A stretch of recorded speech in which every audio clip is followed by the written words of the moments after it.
Hey developers! Welcome back to the Dev Challenge. It's day 43. Today we're diving deeper into the basics and fundamentals that every coder needs to master. So, grab your coffee and let's get started.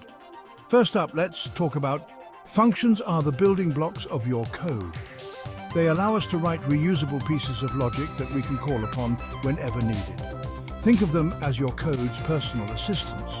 For example, in JavaScript, you can create a simple function like this. Function greet name. Now, whenever you need to greet someone, you just call and voila, it's that simple. Next, let's touch on loops are essential for iterating over data structures like arrays. One of the most common loops is the loop. Here's a quick example. For let I equals sign 0, I a 5, I plus plus. This loop will print numbers 0 through 4. Loops save you from writing repetitive code and make your programs more efficient.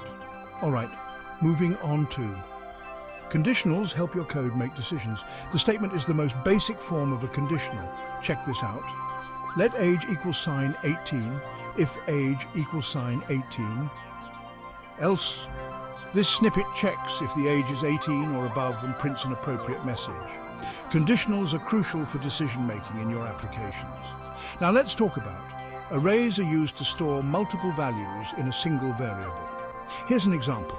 Let fruits equal sign apple, banana, cherry, console log fruits and / outputs. Banana arrays are incredibly useful for managing lists of data. You can add, remove, and manipulate array elements with ease. Lastly, a quick word on or OOP. OOP is a paradigm based on the concept of objects. Objects can contain data and methods. Here's a simple example in JavaScript. Let person equal sign person.greet / outputs. Hello, John. OOP helps in organizing your code and making it more modular and reusable. Remember, mastering these basics is crucial before moving on to more complex topics. Practicing them daily will solidify your understanding and make you a more confident developer. That's it for day 43. Keep coding, keep pushing your limits, and I'll see you tomorrow for another day of the Dev Challenge. Happy coding. Don't forget to like, subscribe, and hit the bell icon for more awesome content. Take care.